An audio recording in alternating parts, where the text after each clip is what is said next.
Yes, pokoknya ngono ya gitu. Pokoknya berkah mengharapkan kebaikan gitu kan ya. Ya, berkah.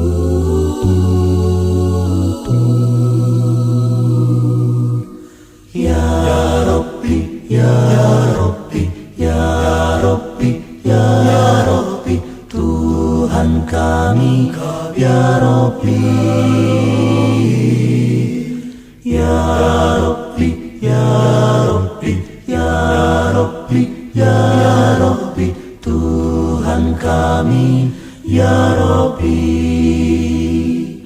Segala puji hanya padamu Allah, Tuhan bagi semesta alam, yang maha pengasih dan maha penyayang, penguasa hari pembalasan.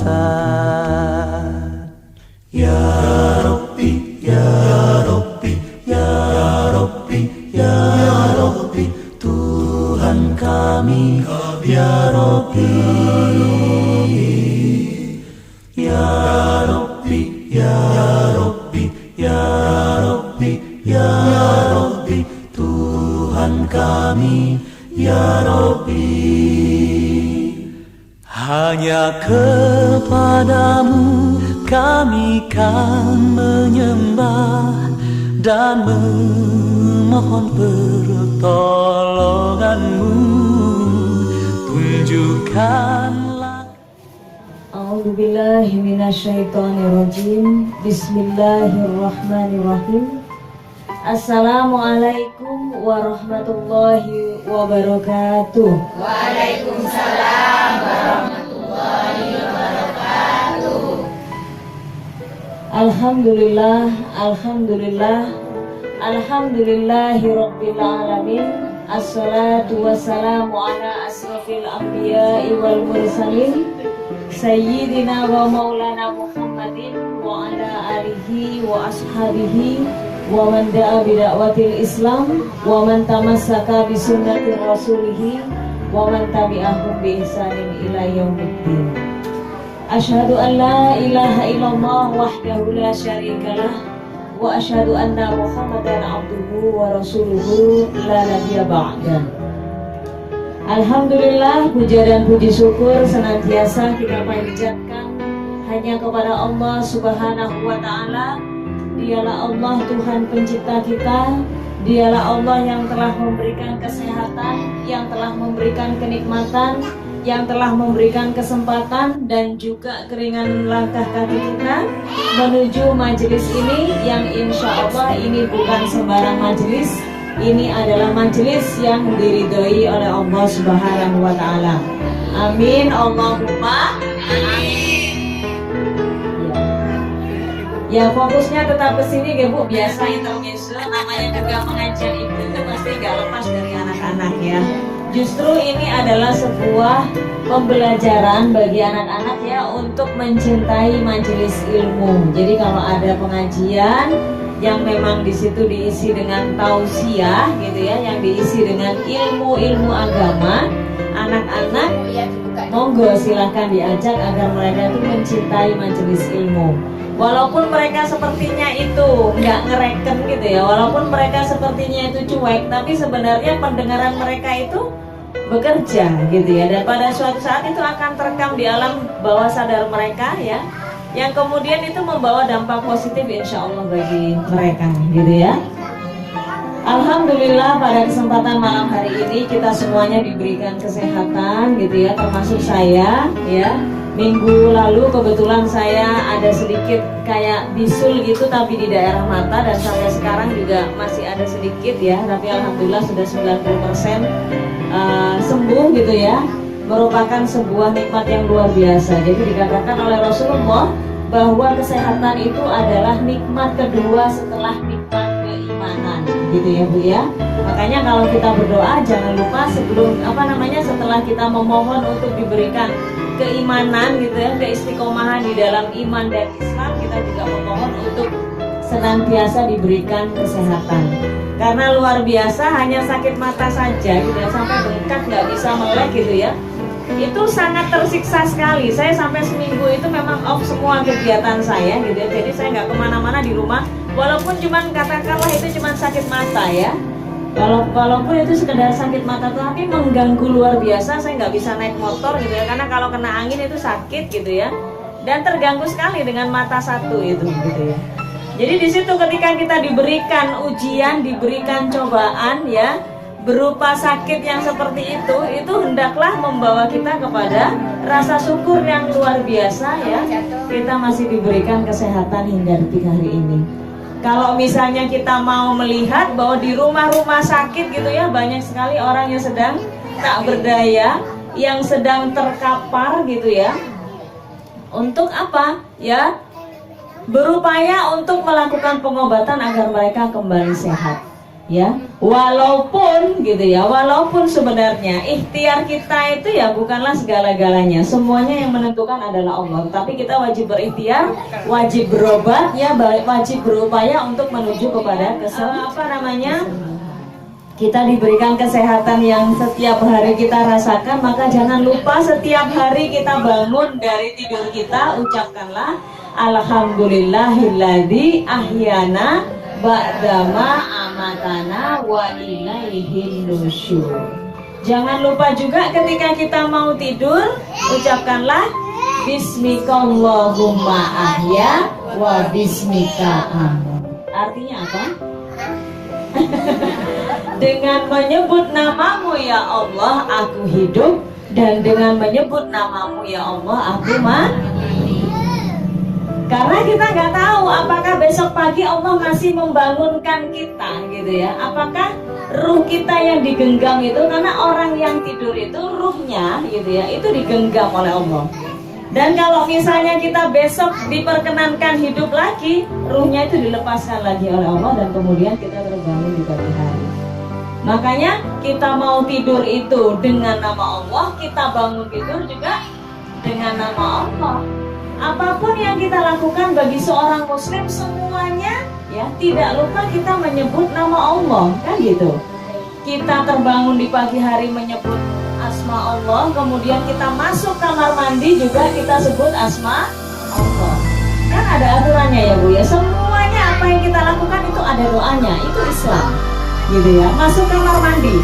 Kalau kita masuk kamar mandi tidak baca doa, maka aurat kita ketika kita buka baju di dalam kamar mandi itu bisa terlihat oleh jin. Karena jin itu mereka tempat tinggalnya itu di kloset. Tahu kloset nggak ya? Tempatnya kita buang air besar, itu tempatnya jin. Kalau kita baca doa gitu ya, tata cara masuk kamar mandi gimana Bu doanya? Allahumma inni a'udzubika minal khubusi wal khaba'its. Artinya apa? Ya Allah, aku berlindung kepadamu dari kejahatan setan laki-laki dan setan perempuan.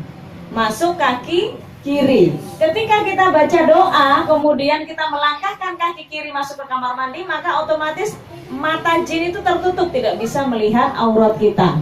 Tapi kalau penjenengan lupa tidak membaca doa, maka aurat penjenengan dilihat oleh jin. Karena di dunia ini, di bumi ini, di samping manusia, di samping kita penghuni bumi ini, maka ada makhluk yang berdimensi lain yang bernama jin, gitu ya. Yang itu hidup bersama kita. Di setiap rumah itu pasti ada jin. Nah, tergantung jinnya itu jin kafir atau dia jin Islam, gitu. Ya, pasti ada penunggunya, pasti ada jinnya. Bahkan jumlah jin itu ya Bu ya, itu lebih banyak daripada jumlah manusia. Dan umur jin itu lebih panjang ya daripada umur manusia.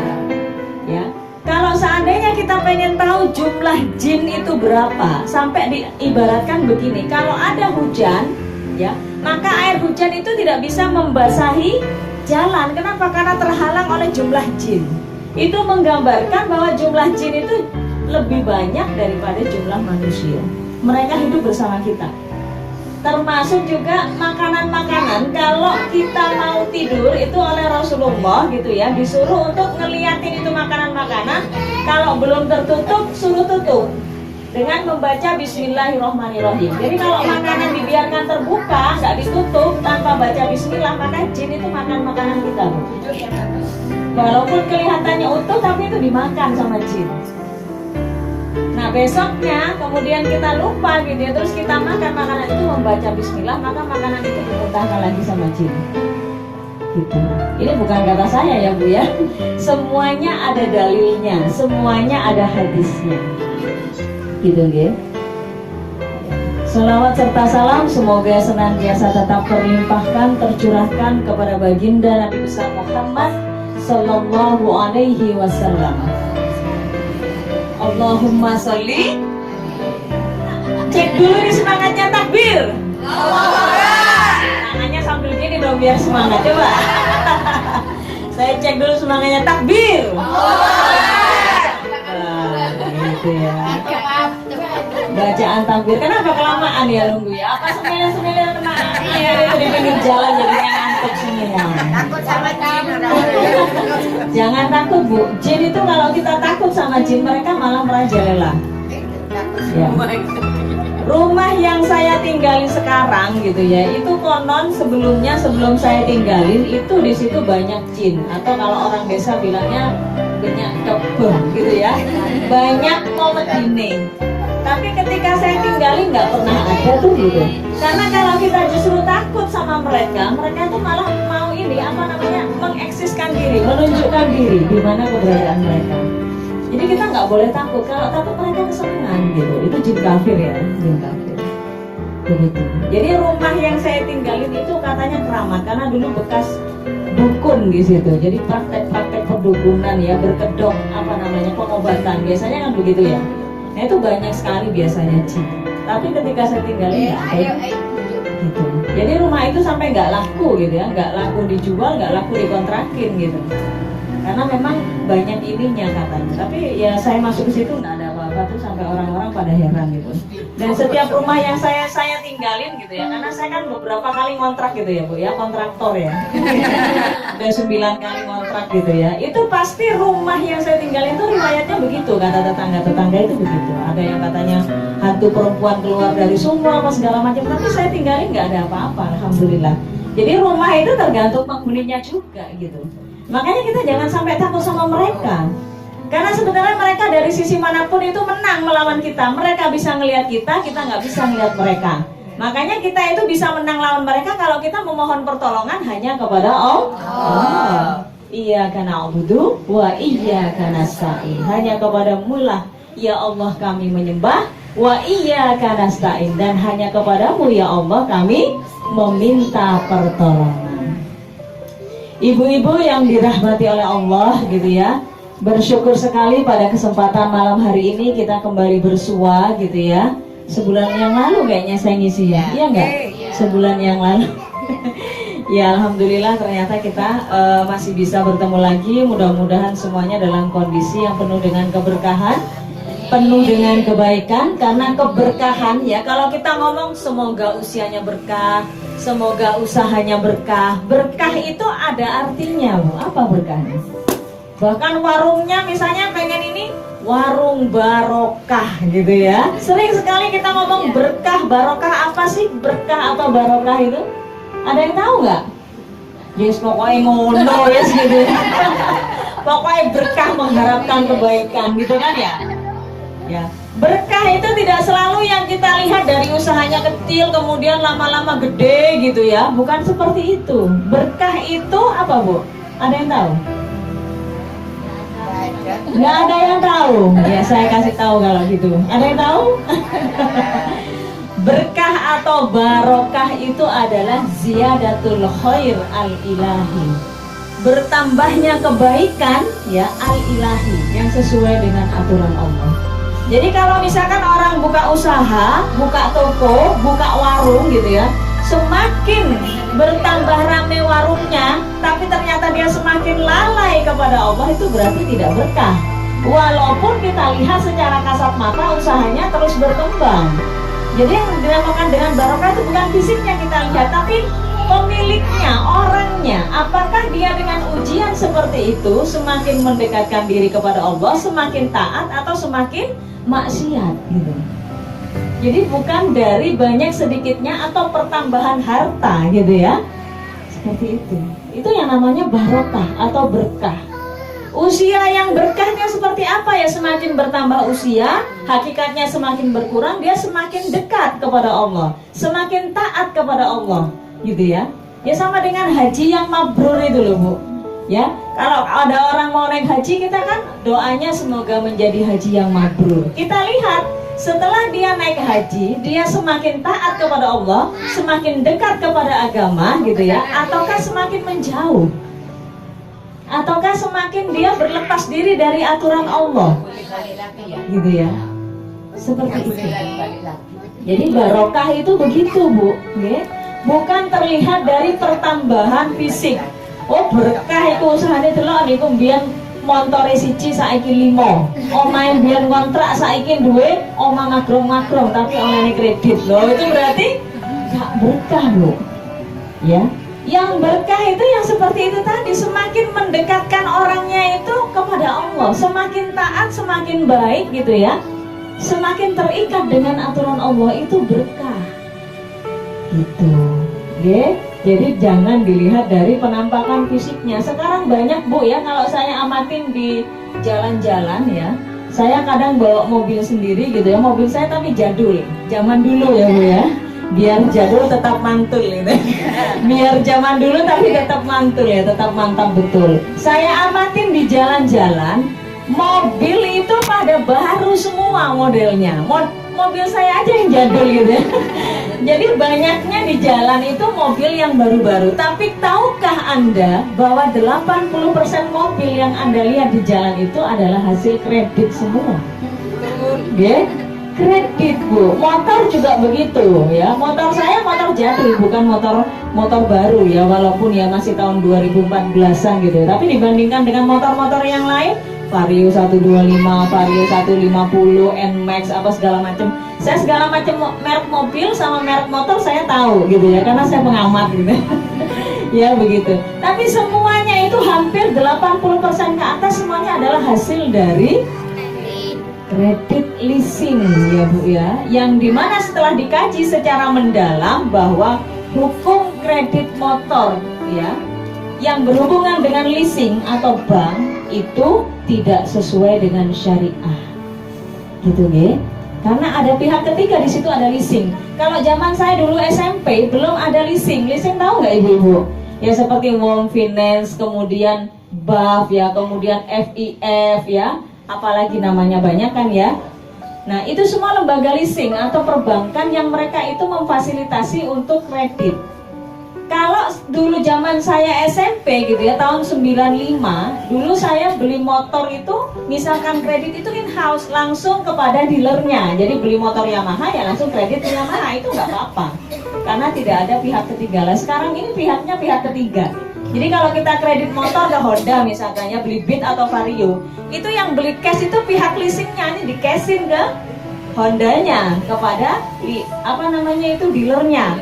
Kemudian si pihak leasing itu kemudian mengkreditkan, menjual secara kredit kepada kita. Jadi kita sudah lepas dari Honda tapi kita masuk kepada transaksi di pihak ketiga itu, dan di situ kemudian ada bunga atau tambahan ya dari keterlambatan kita membayar, itu termasuk riba. Jadi misalkan kita kredit nih ya, terus terlambat 1 hari 2 hari itu kan ada dendanya. Nah denda itu merupakan tambahan atau ziyadah, tambahan dari keterlambatan karena waktu ya, karena waktu menunggu, itu disebut dengan riba. Ada lagi transaksi yang batil itu, kenapa? Karena itu tidak diperbolehkan karena ada 2 akad dalam satu transaksi. Kita itu sebagai pembeli dan sebagai penyewa. Kapan kita terhitung sebagai pembeli? Ketika kita sudah bayar lunas, itu misalkan kreditnya 3 tahun, baru BPKB diserahin. Ketika itu sudah lunas, maka kita sebagai pembeli. Ketika kita belum lunas, kita terhitung sebagai penyewa. Jadi walaupun penjenengan sudah kredit sebanyak 20 kali bayar, kemudian tersendat di 3 bulan berikutnya, dicabel ibu sepedai. Kenapa? Karena kita terhitung bukan pemilik, tapi kita sebagai penyewa. Disitulah batilnya. Padahal kalau di dalam Islam akad jual beli yang ketika diserahkan, ya sudah ini saya jual, baik itu saya beli, itu sudah sah, itu milik kita. Jadi sebenarnya pihak pencabel itu, pihak leasing itu melakukan kezaliman kepada kita karena itu sudah milik kita kalau di dalam Islam. Ini zaman kapitalis, Bu, ya, dimana memang ya segala sesuatu itu menjadi berat kepada kita. Di sisi yang lain kita terus dibombardir ya dengan iklan segala macam agar kita itu tertarik untuk membeli, ya enggak? Apa sekarang yang enggak dikreditin? Apa coba? Dari elektronik, dari HP, dari furniture gitu ya, kan ada di situ Columbia. Kemarin pas waktu Transmart buka itu kan banyak segala macam fasilitas kemudahan-kemudahan, apalagi kalau yang suaminya atau penjenengan sendiri PNS itu kan nggak ada uang muka langsung bawa itu barang. Gimana orang nggak tergiur coba? Setiap hari disuguhin yang kayak begitu, ya nggak? Sudah punya TV tabung gitu kan, diiming-imingi suruh beli TV LED. Terus itu namanya iklan itu terus ya, baik itu lewat televisi ataupun lewat HP gitu kan ya. Kita berhubungan dengan sosial media, buka YouTube ada iklan segala macam, buka ini ada iklan segala macam. Untuk apa gitu ya?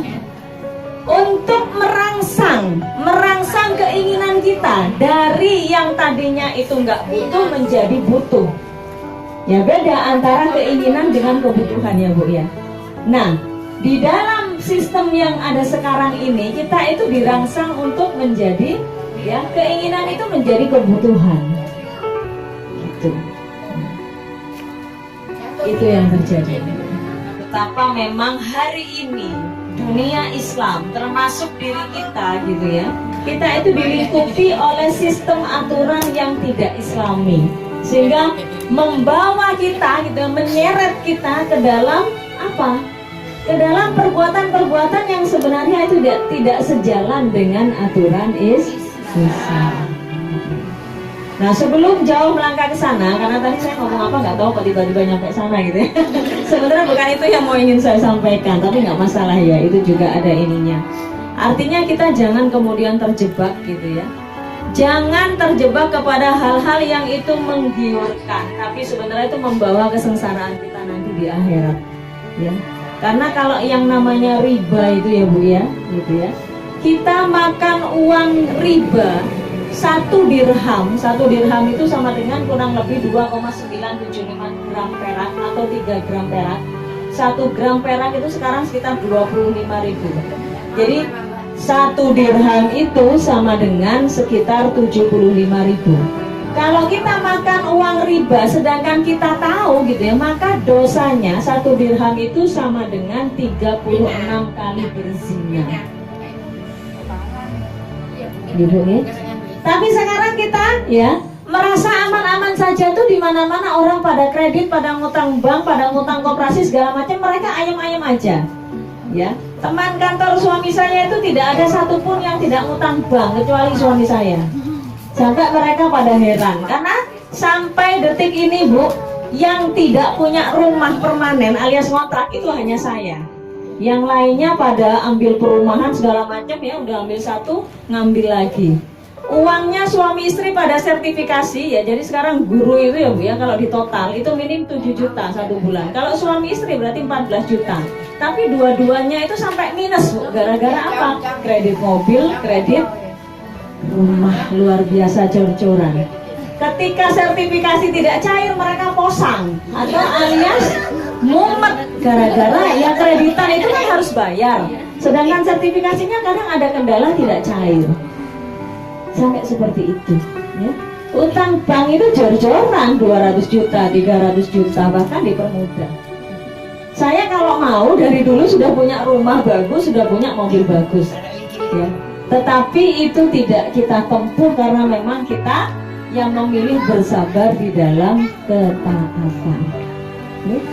Jangan tergiur oleh yang seperti itu, karena bagaimanapun nanti gitu ya, ketika kita mati gitu ya, itu semua tidak ya, sudah meninggal. Maka semua yang kita upayakan, harta perniagaan yang kita upayakan selama ini, banting tulang, keras keringat gitu ya, kepala jadi kaki, kaki jadi kepala, itu udah nggak ada harganya sama sekali.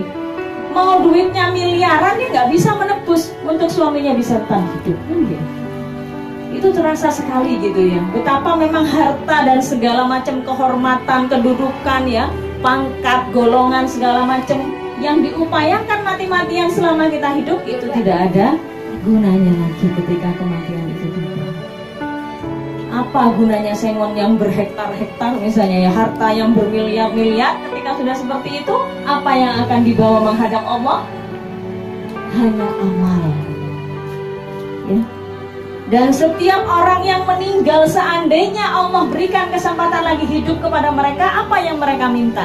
Mereka pengen dikembalikan lagi ke dunia agar mereka bisa beramal solih. Tetapi tidak bisa, karena sudah ada pembatas antara alam barzah dengan alam dunia. Kan gitu, tidak bisa. Apa yang bisa menolong kalau sudah seperti itu? Hanya doa anak-anak solih yang bisa nyampe kepada bapaknya. Hanya amal jariah yang itu terus mengalir, yang itu bisa menolong beliau. Harta berlimpah, kedudukan segala macam, itu tidak lagi ada gunanya.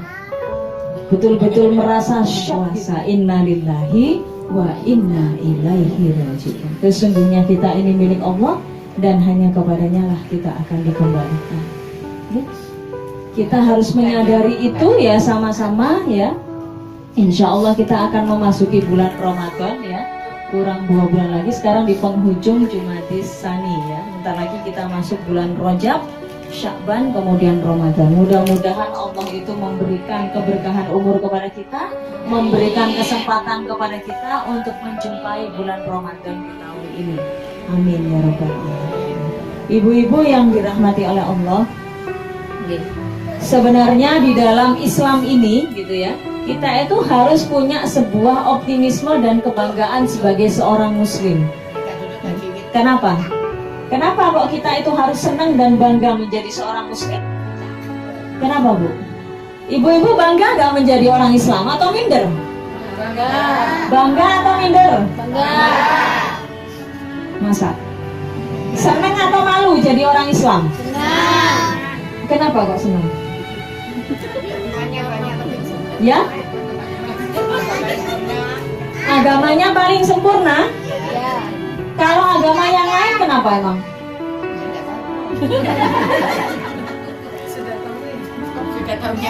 Iya. Jadi kalau misalkan ada orang tanya Islam itu agama yang sempurna atau paling sempurna? Paling senang. Agama yang sempurna atau paling sempurna? Sempurna atau paling sempurna?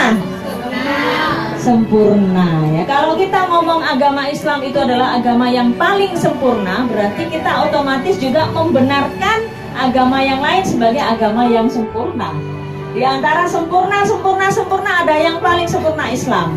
Di antara yang benar ada yang paling benar, yaitu Islam. Salah atau betul pernyataan itu? Salah atau betul pernyataan itu? Salah. Hanya Islam agama yang benar, yang lain salah. Loh, jangan ragu mengatakan itu memang benar gitu ya. Hanya Islam yang benar. Inna dina indallahil Islam. Sesungguhnya agama yang diridhoi di sisi Allah hanyalah Islam. Jadi yang lainnya itu salah ya. Loh, kok bisa mensalahkan ya? Allah yang mengatakan begitu. Rasulullah juga mengatakan begitu. Ya. Ya Bu ya. Jadi, sekarang gini, saya kasih pertanyaan. Kalau seandainya ada orang baik, cantik, humble gitu ya, ramah, dermawan, loman, tapi dia tidak beragama Islam, tapi dia baiknya luar biasa kepada orang Islam. Suka sodakoh misalnya begitu ya, dalam tanda kutip, dia membangun masjid, tapi dia tidak beragama Islam, dia beragama Nasrani. Kira-kira orang itu masuk surga atau enggak? Tidak. Masuk surga atau enggak? Tidak. Benar? Benar. Nah itu makanya berarti agama yang lain itu salah, hanya Islam yang benar.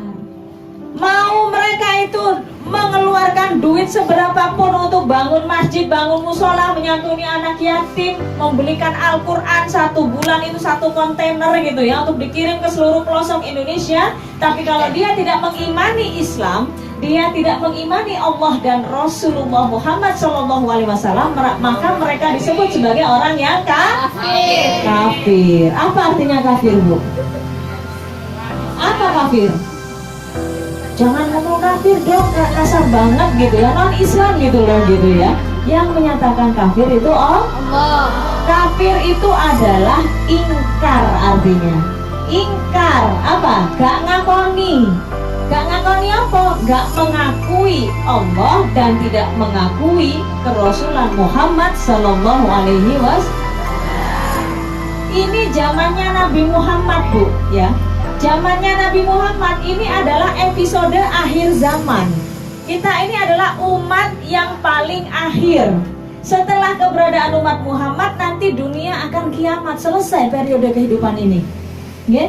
Jadi Allah itu menurunkan risalah dulu itu memang pernah ada sebelum Islam, agama tauhid yang dibawa oleh para nabi dan para rasul terdahulu. Ya enggak?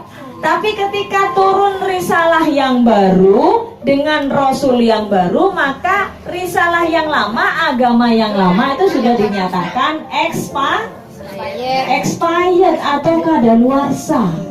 Kalau makanan itu dimakan jadi racun gitu ya, mual, muntah, mules gak karuan gitu. Kalau makan makanan kadaluarsa sama. Ini eranya Muhammad, maka seharusnya seluruh manusia itu mengikuti syariat Muhammad Sallallahu Alaihi Wasallam. Jadi nanti begini Bu, gambarannya di padang mahsyar, semua kaum itu akan berdiri gitu ya, mengikuti barisan para pemimpinnya. Zamannya Nabi Musa, maka orang yang hidup pada zaman Nabi Musa, mereka berkumpul di barisannya Nabi Musa. Nabi Musa membawa agama Yahudi gitu ya. Kemudian orang yang hidup di zaman Muhammad tapi dia beragama Yahudi ya, dia lari ke barisannya Nabi Musa, minta diakui sebagai umatnya. Wahai Musa, sesungguhnya aku adalah penganut agamamu, maka terimalah aku di dalam barisanmu. Kira-kira sama Nabi Musa diterima atau tidak, Bu? Diterima atau tidak? Tidak. Apa kata Nabi Musa? Wahai Musa, fulan gitu ya, engkau hidup di zamannya Muhammad, maka seharusnya engkau mengikuti risalah yang dibawa oleh Muhammad. Begitu juga orang yang beragama Nasrani, dia lari ke barisannya Nabi Isa, minta diakui sebagai umatnya. Wahai Isa, terimalah aku dalam barisanmu, sesungguhnya aku adalah penganut agamamu. Hei wahai fulan, engkau kan hidup di zamannya Muhammad, seharusnya kamu mengikuti risalahnya Muhammad. Begitu. Ya, jadi orang Nasrani, orang Yahudi, orang agama-agama yang selain Islam, dia mencari pemimpinnya tetapi tidak diakui karena memang mereka hidup, mereka dilahirkan pada zaman ketika risalahnya Muhammad itu sudah datang. Tidak akan dihisab suatu kaum gitu ya sebelum kedatangan seorang rasul, tapi rasul sudah datang. Maka dengan kedatangan Muhammad itu gitu ya, seluruh manusia dan jin itu seharusnya mengikuti risalah yang dibawa oleh Muhammad Sallallahu Alaihi Wasallam. Allahumma salli. Makanya kenapa kita harus bangga menjadi seorang muslim, karena Allah berfirman gitu ya, janganlah masuk dulu ke dalam surga sebelum umat Muhammad semuanya masuk ke dalamnya. Jadi kita ini umat terakhir yang dihidupkan oleh Allah di muka bumi ini, tetapi kita adalah umat yang pertama kali nanti diberikan kehormatan untuk masuk surga. Amin. Allahumma amin. Dan yang perlu kita ketahui, namanya surga itu seluas langit dan bumi, tidak terbayang luasnya. Kita nanti masuk ke dalam surga itu ukuran kita tidak mini-mini seperti ini, Bu. Tetapi ukuran kita kembali seperti zaman Nabi Adam. Nabi Adam itu tingginya 30 meter atau 60 hasta. Seperti towernya seluler. Jadi kalau ada tower ya atau gedung yang paling tinggi di Jember, Lipo, nah itu manusia-manusianya segitu. Nanti masuk surga kita itu ukurannya juga tidak mini-mini seperti ini, 150 cm, 160 cm, 130 enggak. Tapi 30 meter aja. Sama seperti manusia pertama yang diciptakan. Makanya kenapa dulu pada zaman Nabi Adam itu ya, hewan-hewannya, binatangnya itu segede-gede dinosaurus gitu ya. Karena memang manusianya manusia seperti kira-kira dari apa yang saya sampaikan, ibu-ibu paham? Paham. Bener? Yeah. Kalau saya kasih soal bisa jawab? Bisa. Ya, kenapa kita harus bangga seperti itu ya? Walaupun ya kalau kita pikir Bu secara logis ya, kalau seandainya semua agama itu benar Bu ya, kalau seandainya semua agama itu sama-sama benarnya, sama-sama semuanya nanti masuk surga, yang berbeda hanya cara penyembahan kepada Tuhannya, ngapain ibu-ibu kok pilih Islam? Ruwet Bu, agama yang paling ruwet apa Bu? Islam, kudu-kudungan, gak oleh utang nang bank ya. Apalagi Bu, kudu poso, kudu sembahyang kan gitu, kudu haji, kudu zakat, segala macem. Ya, coba kita lihat agama lain, enak banget kan? Gak usah sholat, gak usah nutup aurat, boleh makan babi, boleh minum homer, boleh pacaran, boleh zina. Mereka kalau sudah merasa berdosa, tinggal aja beli surat itu, indulgensia ke gereja untuk surat pengampunan dosa, bayar, ditebus, selesai. Kok enak banget gitu.